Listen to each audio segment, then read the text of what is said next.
Hi, good afternoon. Welcome to the marketplace. Coming up this afternoon, 2025 budget to be heavy on tax compliance measures as government signals its intention to remove some levies despite concerns from the country's development partners. Also coming up, Ghana plans return to domestic bond market in second quarter of 2025.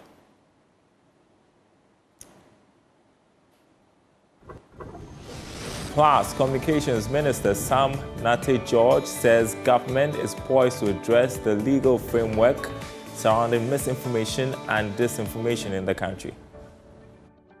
We're currently undergoing a review of legislation, and once we are done with a review of legislation, we will be putting before Parliament a robust legislation on misinformation and disinformation.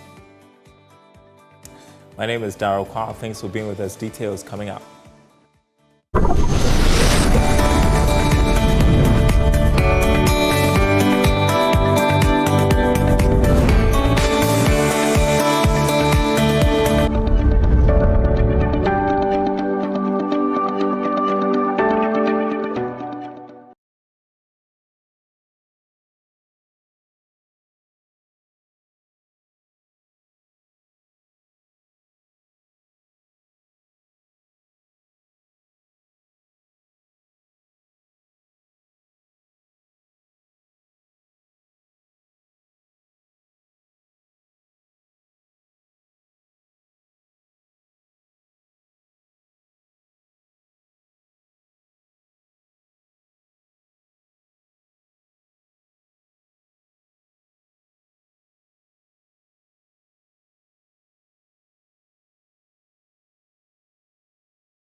Thanks for staying with us, everyone. First up, government has indicated that it will be heavy on tax compliance measures in the 2025 budget.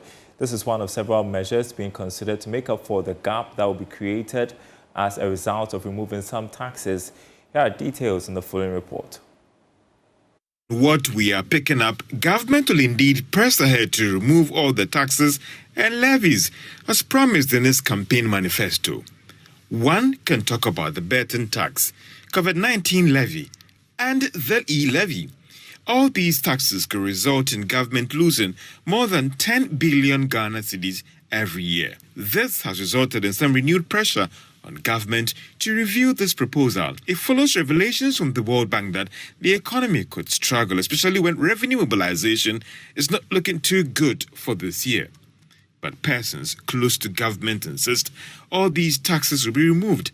They argue that some of these fresh measures could make up for any shortfall. However, one cannot rule out government going through the route of fees and charges to also complement these tax compliance measures that the Finance Minister, Dr. Ato Forson, will announce in the 2025 budget that will be presented to Parliament on March 11, 2025.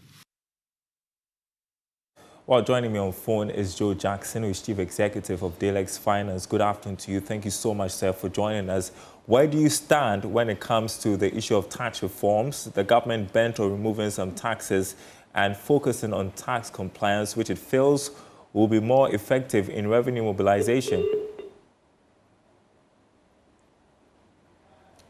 All right. It appears that we have lost connection to Joe Jackson, who is a Chief Executive of Delex Finance. We'll try and raise him on the line and speak to him. But we are also monitoring other news for you this afternoon to do with the domestic bonds. We understand that after implementing a domestic debt exchange program that concluded in February 2023 with over 80% participation, the government is preparing to re-enter the local bond market cautiously. According to the third review of Ghana's IMF program in December 2024, the government plans to resume bond issuances in the second quarter of 2025. However, with a new administration now in place, the timeline remains uncertain. The government strategy includes issuing a 2-year bond alongside releasing a revised medium-term debt management strategy, and an annual borrowing plan. Senior finance lecturer at the University of Cape Coast Business School, Dr. Seyam Kao, joins me on Zoom to discuss this. What do you make of the timing of this, and how would it align with the country's broader economic strategy? Thank you very much. Good afternoon to the viewers and listeners. The timing at now, for me, is too early for government to start looking at the bond market, especially the domestic bond market. We have had some assurances from government that they are going to fulfill the coupons and the amounts that are due this year. But then this same government that is going to the capital market to borrow is taking some actions that will not inure to the benefit of the investors in terms of shares.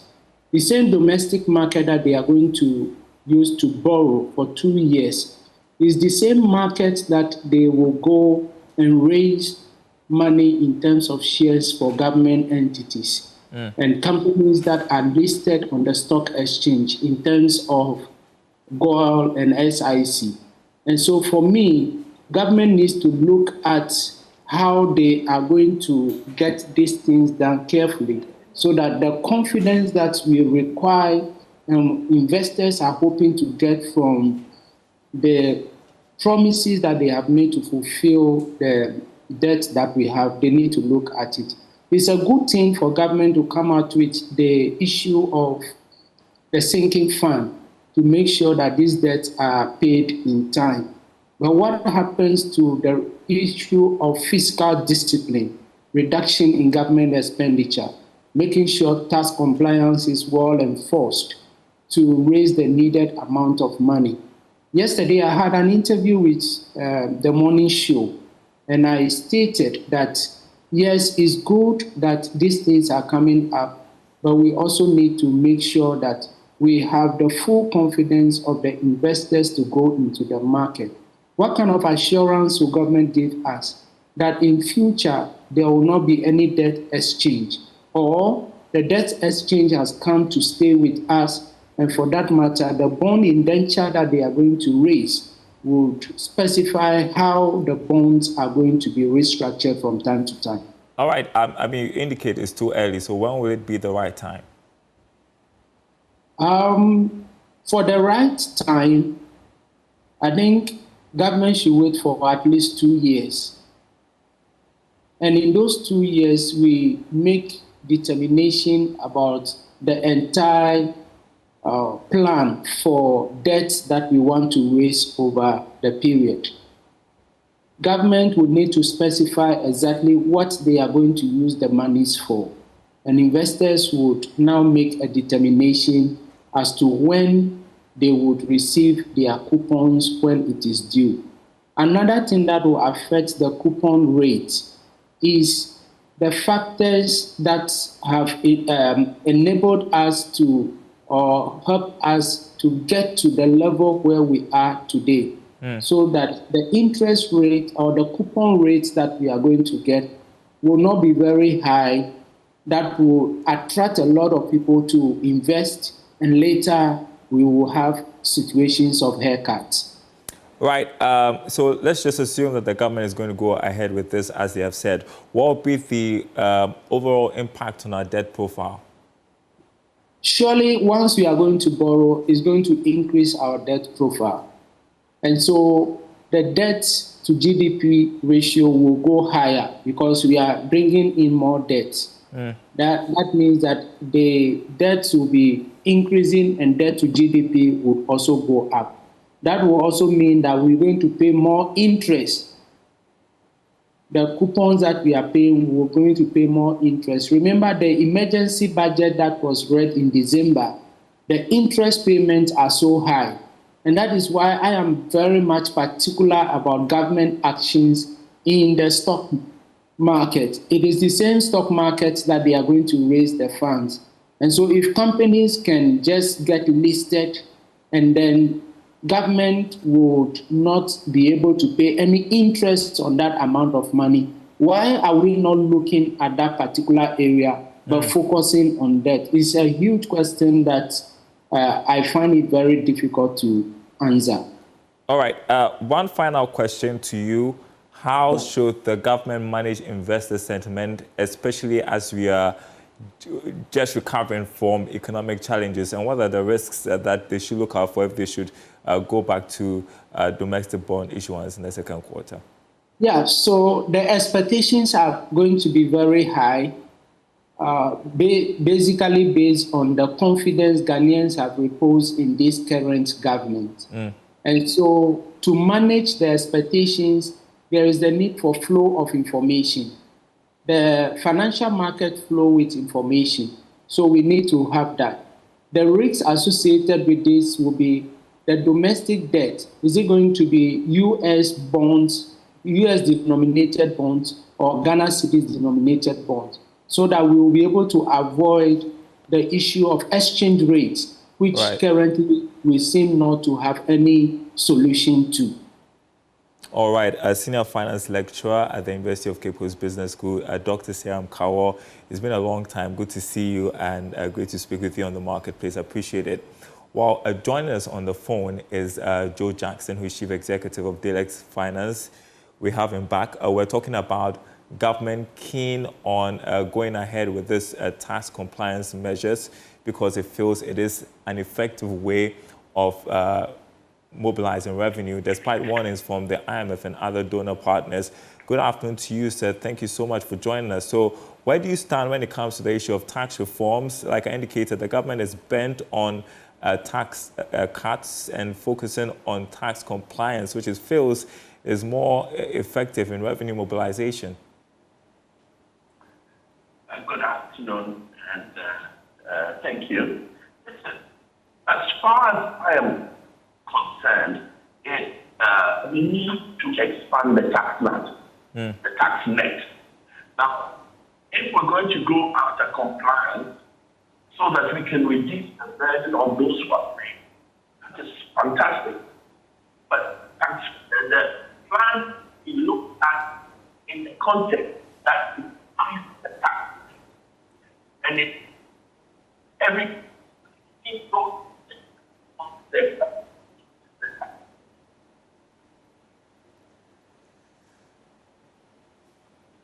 Well, unfortunately, the line was so good with Joe Jackson there. We'll try and re-establish contact with him if we can, but certainly it's a topic we'll revisit. You're watching the marketplace here on Joy News. We just want to try one more time, Mr. Jackson, if you can hear us. You're making a point about expanding the tax net. Yes, I was making the point that it's important to expand the tax net. It is important to reduce the burden on those who are paying tax, primarily in the very formal sector.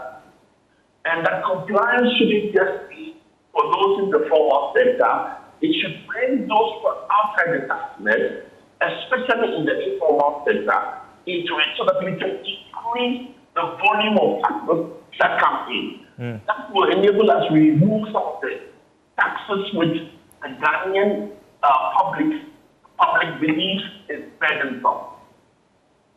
So the business community has welcomed these tax reforms, but the IMF and other donor partners have warned about the consequences for the economy. So it makes you wonder if the economy is going to be hit in the long run. What's the point in accepting these tax cuts as a way to go? Now, I believe the concern of the IMF is that you shouldn't just cut taxes, but you should keep an eye on the total tax revenue collected. And that it will hurt this economy if the total tax collected reduces because you've removed some tax. Remember that we were in a debt crisis. We still have not fully reached debt sustainability. Yeah. We have not fully reached the point where we can comfortably pay the debt that we owe up and down. Now, anything that serves to reduce tax revenue will have an impact on our debt sustainability, will have an impact on the economy. So I think the concern of the IMF and other donor partners is don't be in a rush to remove taxes unless you can be sure that your total revenue collection is going to break that gap and maybe even do more. Now, what I understand the debate is now is that the government says, I will take on some tax alone, but I will improve compliance. And that will ensure that our tax revenue does not fall. I will say not only should we improve compliance, we should make definite efforts to bring those in the informal sector into the tax net. All right. Okay, thank you so much, Joe Jackson, Chief Executive of Dalex Finance. I know you'll be walking into a meeting pretty shortly, so thank you so much for your time here on The Marketplace. And we are taking a short break. When we come back, I will be treating one of our headline stories. The Communications Ministry, poised to combat misinformation and disinformation. We'll dig into that right after this break.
And to Let's Talk Tech, Minister of Communication, Digital Technology and Innovation, Sam George, has announced that government is poised to address the legal framework surrounding misinformation and disinformation in the country.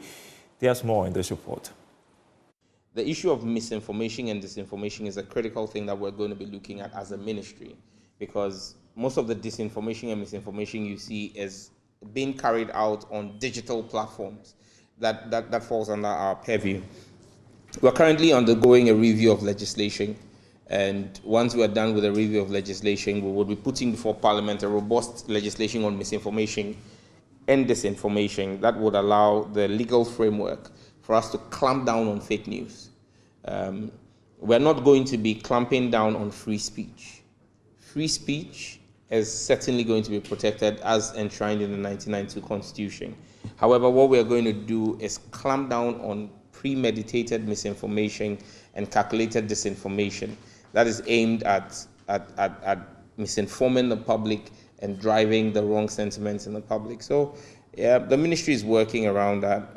There's going to be a team that's going to start working on that very soon as part of our larger legislative framework overhaul in the ministry. And so we're hopeful that before the middle of the year, we would have gotten to a place where we're ready to put before Parliament the legal framework. Because you see, it's not about just shutting down the accounts, it's about stopping the creation of the fake news and making sure that when the individuals who have made this their stock in trade, the law catches up with them, they face the full rigors of the law.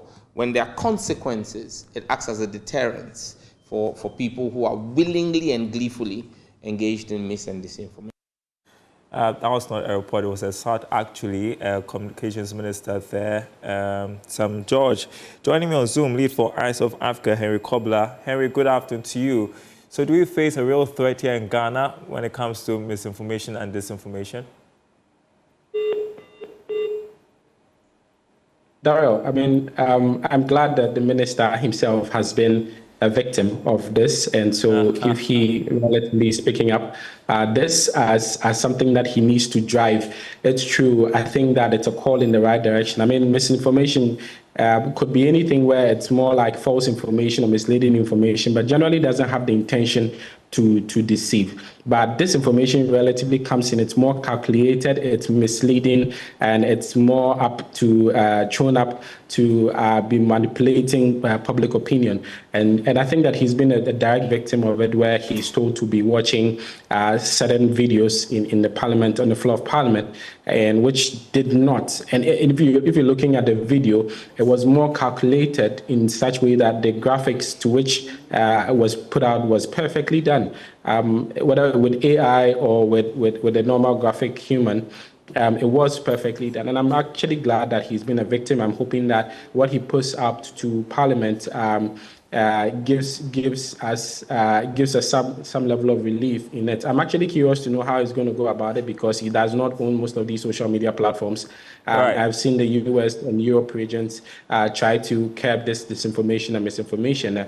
It's really more about implementation on the ground than just being on the social media platforms. I mean, we've seen how this has caused so much. It's a real threat, as you had mentioned. As impact even to elections and democracy, it's been a real threat. It's even influenced voter behaviors and voter directions in terms of that. It can actually cause a lot of harm in terms of health issues. I realized that during the COVID area, there were quite a lot of it. And I'm more curious about financial crimes as well, because that's something that he should be looking at. That's the day-to-day problems that I've had quite a lot of Ghanaians go through. They cannot retrieve monies based on information or disinformation that are thrown to them on different platforms, on WhatsApp platforms, on links that are shown to them every day for them to lose money. And so I'm curious how this is going to be a broader, based on conversation, not just his ministry, but a wide stakeholder engagement is going to come in through, and the floor of Parliament is also going to see it as a real threat to deal with it and have some level of policies and practicalities to it. Thanks for reminding us that the Communications Minister was victim to this himself. Well, so let's talk about the impact if they're able to, get these laws enacted and in place, the impact on social media platforms, the impact on tech companies, especially in terms of these digital platforms and content regulation. I think that it will bring some level of sanity into the system if these are pushed in. But I think that one of the things they would particularly have to deal with, number one, has to deal with the mindsets of the people. There are quite a number of people on social media now creating content. It's their job every day. And so they've become part and parcel of that daily lives to creating information. And so how they're going to be able to balance that as against free speech and having people being able to now freely create some of these contents they put on social media and also expressing themselves using the digital media, but not curtailing or pushing off free speech as well. Again, the enforcement of some of these limitations would be something I would also be looking out for. I think that is going to be a bit difficult, especially when in our region we do not have quite a number of people that are smart enough to detect some of these disinformation that comes in. And again, one of the biggest threats that's really going to come in, we spoke about it last week, AI and deep fakes coming in, emergent threats that are coming in from these platforms that generate. You cannot sanction or put in some level of enforcement to AI machines and the generators that are out there, again, and they're not even going to bear responsibilities because they're also thrown around. And so how are we going to also now look at how these generative AIs and AI in general is going to influence it, and how our policies and laws are going to have to push into some level of enforcement to it? I've just got a minute. I wanted to ask you about balancing that with free speech, but let's talk about how the tech companies can adapt to new regulations whilst maintaining data protection and maintaining privacy of users. I think that first of all, it would not even come from tech companies. It would actually come from media companies, because this is where you create most of this information. I think that fact finding comes in big for you in terms of media to be able to help some of these tech companies who are out there to create some of these content, and even general normal citizens that would be out there. I think that it would be great where tech companies could make use of this policy in their frameworks and in their creation of tools and in their creation of platforms that are shown out there. I mean, generally, it's really going to come in handy for them and basically help in the ethics or guidelines in the creation of it. But I think that media fact-finding comes in, media literacy also comes in, where the media basically takes a lot of time to show these policies that are going to be enacted out around. All right, Henry, we've got to go. Thank you so much for the insights. Appreciate it as always. Henry Kobler, lead Eyes of Africa. Appreciate your time. Before we go, look at the website, myjoyonline.com/business.